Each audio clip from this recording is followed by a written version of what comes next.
Magmo-mulch tayo ngayon. Lalabanan natin, sasabayan natin yung snow, yung flurries. Sasabayan natin yung lamig ng panahon. Dahil ganito tayo, in-embrace natin to sa Canada. Kaya ang lamig din na in-embrace natin. Hindi lang yung dolyares, hindi lang yung posibleng kagandahan ng buhay, hindi yung lamig. Tandaan ninyo, you don't complain. Pinoy tayo, ha?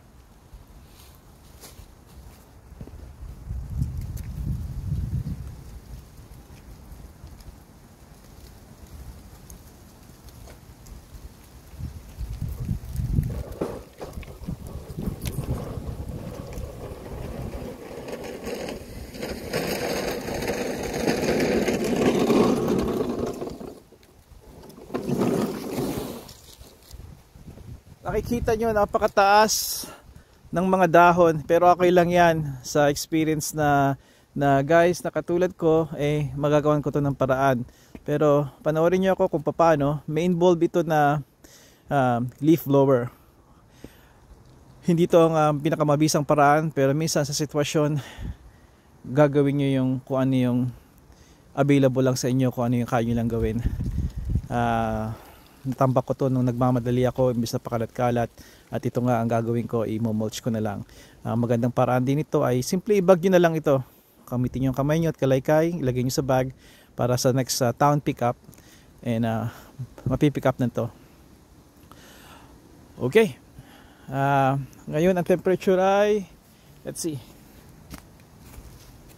it's just 0 degrees. So paghangin, asahan niyo na laging bababa pa yon ng at least dalawang temperature na mababa, -2 hanggang even over -10. Ganun talaga dito. Kaya wag kayong just because ang numero 0 degrees, that doesn't mean 0 degrees sarado. Maaaring makit ng konti dahil sa araw, maaari ding bumaba dahil sa lamig, sa hangin. Alright, umpisa natin to. At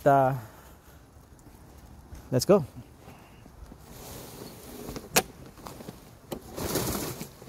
Up. Hinasa ko nga pala itong mower, kaya tinanggal ko yung spark plug. Ngayon kinabit ko na. Tandaan nyo, every time na gumawa kayo ng mga lalo na yung mulching blade, yung mower blade, make sure na tanggalin nyo yung spark plug para hindi matanggal yung kamay nyo. Alright, here we go.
Ano sa tingin nyo?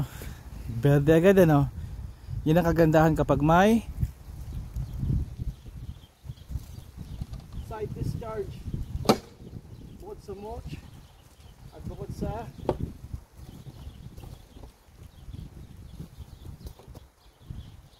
sabay.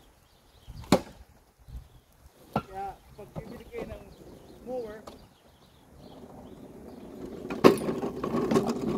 maganda kung makakakuha kayo ng ito, may side discharge, mulch at bag.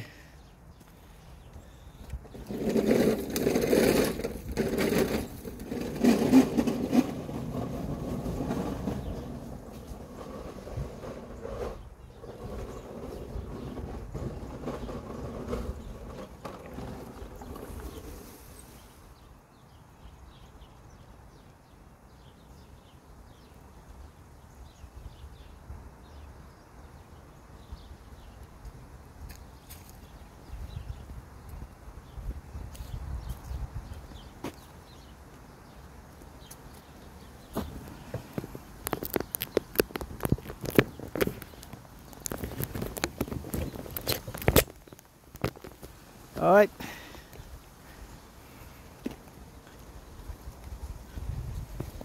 Ito, papasok pa natin yan.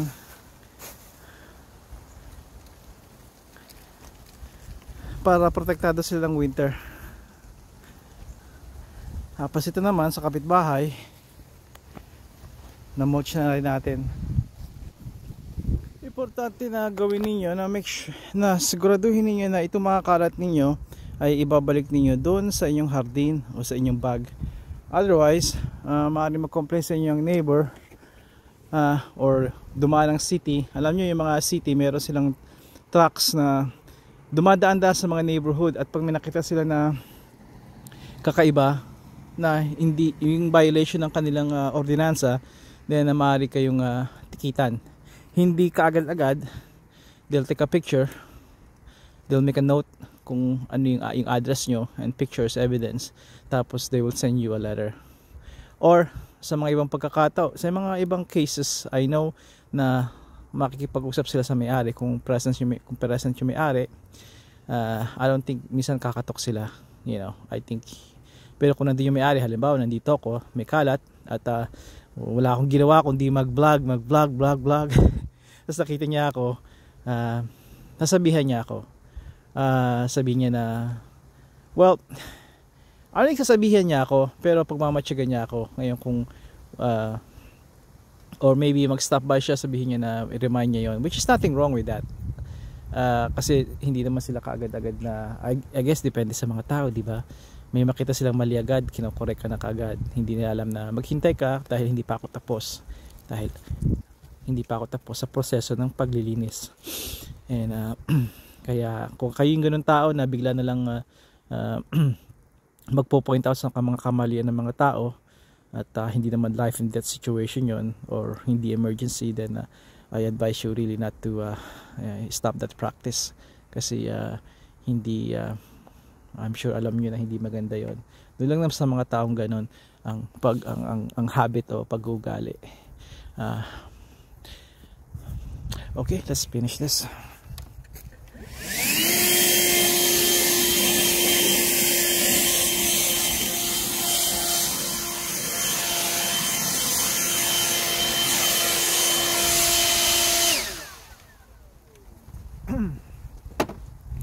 Kung pupunta kayo dito para maglinis, siguraduhin niyo na may sapat kayong baterya. O, namatay ka agad siya. 2 bars lang siya dapat, oh, pero namatay. Let's see again kung mag-work.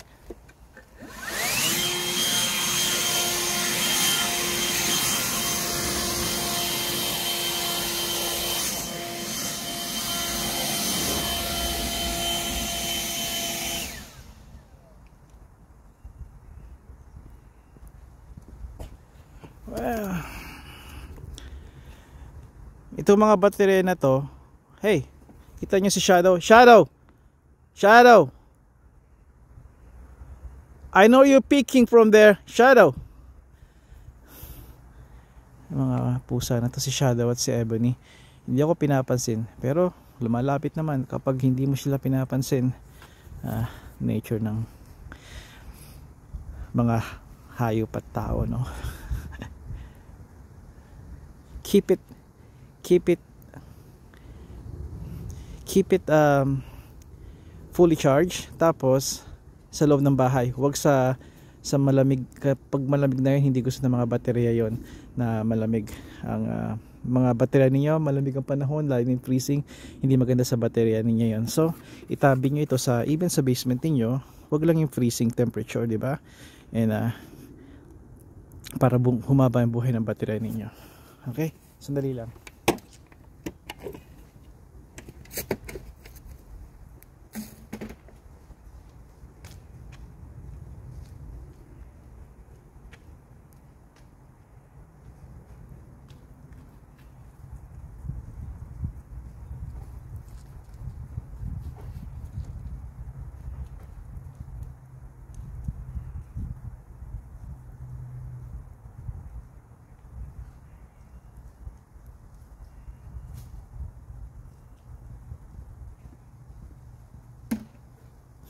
Okay, ito na ako. May bago akong baterya, fully charged.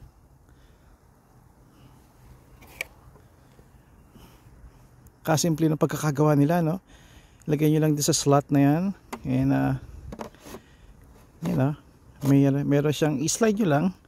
Tapos that's it, nag-lock na siya. And balik tayo sa ating business.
Ito na siya. Kikita ninyo, tapos na. Kanina kita nyo ganito kataas yung mga dahon. Kaya ang pinakamaganda nito ay huwag kayong sasabay sa ulan. Huwag kayong sasabay sa flurries. Dahil kapag ganun nangyari, huwag nyo pabayaan na makapal sila sa damo. Dahil nagmamat siya, nakapal siya. At yun ang ikamamatay ng inyong lawn. Kapag ng bald spots. Ngayon, for example, ito. Kailangan ay buwag-hag siya, di ba? So meron pa ako isang mowing na gagawin nito, mulching, at yun yung siguro huli na sana, para talaga makapag-prepare na sa nalalapit na mga paglamig talaga. Meron pang Thanksgiving na darating next week. Oo, dalawang beses kami nag-celebrate ng Thanksgiving. Isa sa US, isa sa Canada. So ang parating na to ay sa Canada, sa US. Ang parating is sa US, Thanksgiving. And mag-celebrate kami. Sa inyo mga nasa US, happy Thanksgiving sa inyo. Advance. At sana may makita kayong turkey. Dahil ayon sa mga kaibigan at kamag-anak ko sa US, nahirapan silang humahanap ng turkey. Hindi ko alam kung yung states niyo ganun din. Sana makahanap kayo kasi mura pa rin ang turkey, di ba? Kesa kapal kay ham ham kasi ang ginagawa ng iba. Nothing, ah, para sa akin walang papalit sa turkey. So pwede mo samahan ng ham pero turkey talaga. Again, depende nga sa inyo paano kayo mag-celebration. Kaya happy Thanksgiving sa inyo mga taga-US at sana nakakaraos kayo sa ganitong kahirapan ng panahon. Huwag kayong mag-alala, malapit nang mapalitan ng presidente natin. Kaya sana doon sa kayang bumoto kayo nang mabago na. Kailangan talaga mapalitan ng pamamayani ng mga Democrat left policies, ng mga liberal ideas, radical liberals. Hindi natin kailangan yan. Kailangan natin na maging great muli ang Amerika.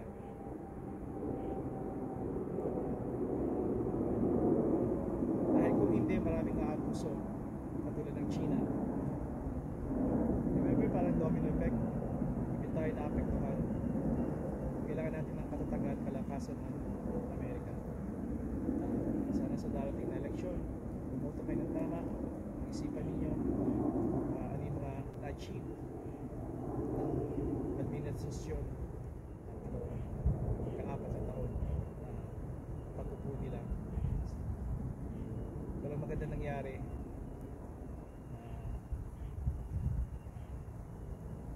Kailangan bumoto tayo ng maayos muli. Ganun din dito sa Canada. Kailangan matapos na ang pamamayani ng liberal. Kailangan matapos ng administrasyon nila na wala nagdudulot kundi pighati sa ating lahat. Kanina sa Americans naghihirap dahil sa polisiya ng liberal governments natin. Ito na ako, tapos na ako dito at hanggang sa muli.